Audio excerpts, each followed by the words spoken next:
بسم اللہ الرحمن الرحیم۔ السلام علیکم ناظرین، آپ صلی اللہ علیہ وآلہ وسلم کی زندگی ہم سب مسلمانوں کے لیے مشعل راہ ہے۔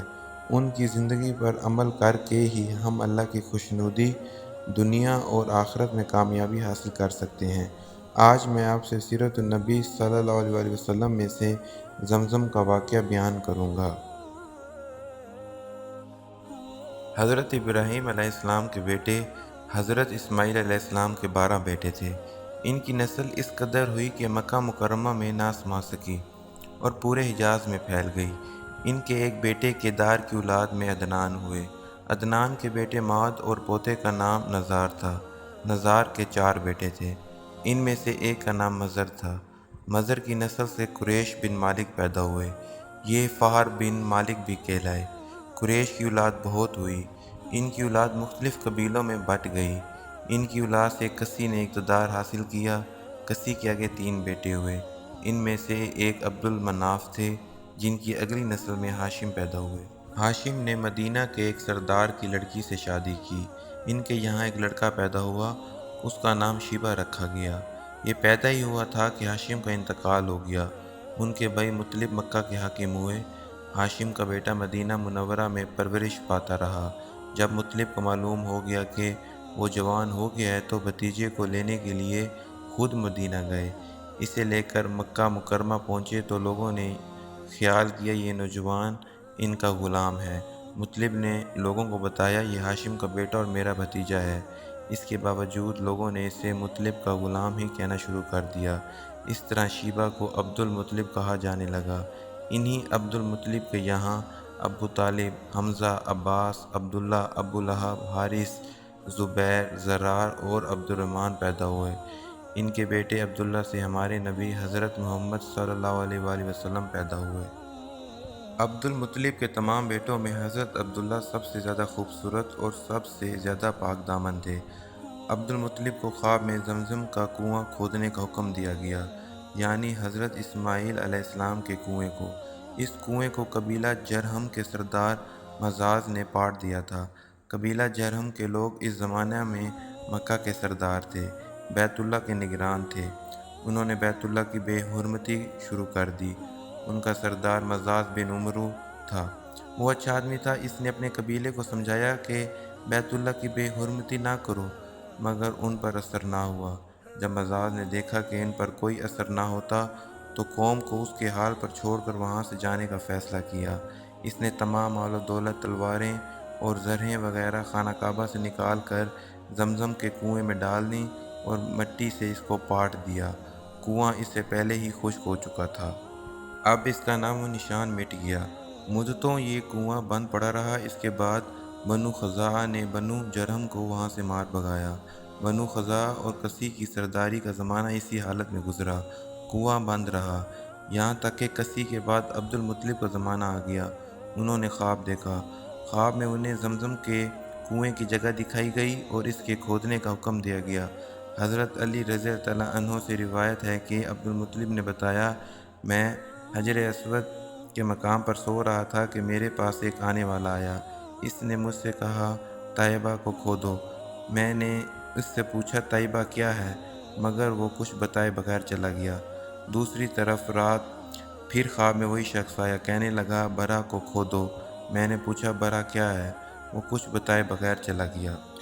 تیسری رات میں اپنے بستر پر سو رہا تھا کہ پھر وہ شخص خواب میں آیا۔ اس نے کہا مظنونہ کھودو۔ میں نے پوچھا مظنونہ کیا ہے، وہ بتائے بغیر چلا گیا۔ اس سے اگلی رات میں پھر بستر پر سو رہا تھا کہ وہی شخص پھر آیا اور بولا زمزم کھودو۔ میں نے اس سے پوچھا زمزم کیا ہے۔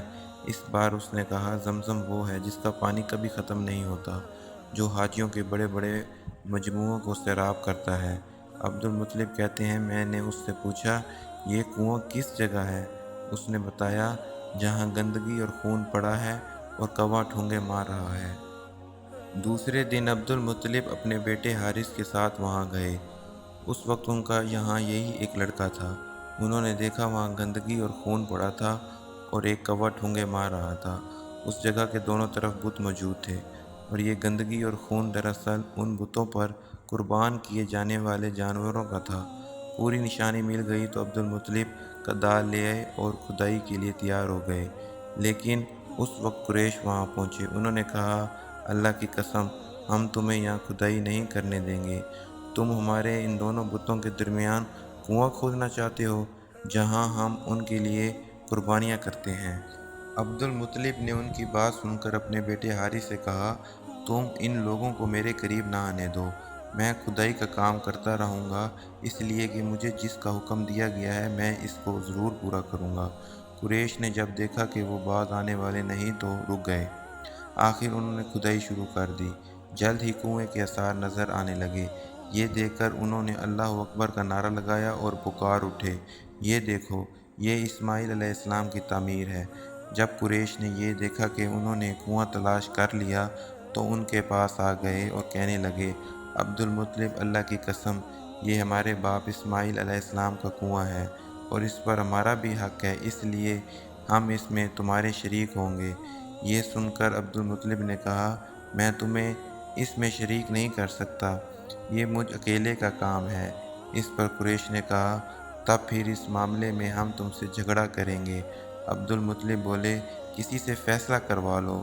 انہوں نے بنو سعد ابن حزیم کی کاہنہ سے فیصلہ کرانا منظور کیا۔ یہ کاہنہ ملک شام کے بالائی علاقے میں رہتی تھی۔ آخر عبد المطلب اور دوسرے قریش اس کی طرف روانہ ہوئے۔ عبد المطلب کے ساتھ عبد المناف کے لوگوں کی ایک جماعت تھی، جبکہ دیگر قبائل قریش کی بھی ایک جماعت ساتھ تھی۔ اس زمانے میں ملک حجاز اور شام کے درمیان ایک بیابان میدان تھا۔ وہاں کہیں پانی نہیں تھا۔ اس میدان میں ان کا پانی ختم ہو گیا۔ سب لوگ پیاس سے بے حال ہو گئے، یہاں تک کہ انہیں اپنی موت کا یقین ہو گیا۔ انہوں نے قریش کے دوسرے لوگوں سے پانی مانگا، لیکن انہوں نے پانی دینے سے انکار کر دیا۔ اب انہوں نے ادھر ادھر پانی تلاش کرنے کا ارادہ کیا۔ عبد المطلب اٹھ کر اپنی سواری کے پاس آئے۔ جوں ہی ان کی سواری اٹھی، اس کے پاؤں کے نیچے سے پانی کا چشمہ ابل پڑا۔ انہوں نے پانی کو دیکھ کر اللہ اکبر کا نعرہ لگایا۔ پھر عبد المطلب سواری سے اتر آئے۔ سب نے خوب سیر ہو کر پانی پیا اور اپنے مشکیزے بھر لیے۔ اب انہوں نے قریش کی دوسری جماعت سے کہا، آؤ تم بھی سیر ہو کر پانی پی لو۔ اب وہ بھی آگے آئے اور خوب پانی پیا۔ پانی پینے کے بعد وہ بولے، اللہ کی قسم، اے عبد المطلب، یہ تو تمہارے حق میں فیصلہ ہو گیا۔ اب ہم زمزم کے بارے میں تم سے کبھی جھگڑا نہیں کریں گے۔ جس ذات نے تمہیں اس بیابان میں سیراب کر دیا، وہی ذات تمہیں زمزم سے بھی سیراب کرے گا، اس لیے یہاں سے واپس چلو۔ اس طرح قریش نے جان لیا کہ اللہ تعالیٰ عبد المطلب پر مہربان ہے، لہٰذا ان سے جھگڑنا بے سود ہے اور کاہنہ کے پاس جانے کا کوئی فائدہ نہیں۔ چنانچہ سب لوگ واپس لوٹے۔ واپس آ کر عبد المطلب نے پھر کنویں کی کھدائی شروع کی۔ ابھی تھوڑی سی کھدائی کی ہوگی کہ مال و دولت، تلواریں اور زرہیں نکل آئیں۔ اس میں سونا اور چاندی وغیرہ بھی تھی۔ یہ مال و دولت دیکھ کر قریش کے لوگوں کو لالچ نے آ گھیرا۔ انہوں نے عبد المطلب سے کہا، عبد المطلب، اس میں ہمارا بھی حصہ ہے۔ ان کی بات سن کر عبد المطلب نے کہا، نہیں، اس میں تمہارا کوئی حصہ نہیں، تمہیں انصاف کا طریقہ اختیار کرنا چاہیے۔ آؤ 500 کے تیروں سے کرہ ڈالیں۔ انہوں نے ایسا کرنا منظور کر لیا۔ 2 تیر کعبے کے نام سے رکھے گئے، 2 عبد المطلب کے اور 2 قریش کے باقی لوگوں کے نام کے۔ پانسا پھینکا گیا تو مال اور دولت کعبہ کے نام نکلا، تلواریں اور زرہیں عبد المطلب کے نام، اور قریشیوں کے نام کے جو تیر تھے وہ کسی چیز پر نہ نکلے۔ اس طرح فیصلہ ہو گیا۔ عبد المطلب نے کعبے کے دروازے کو سونے سے سجا دیا۔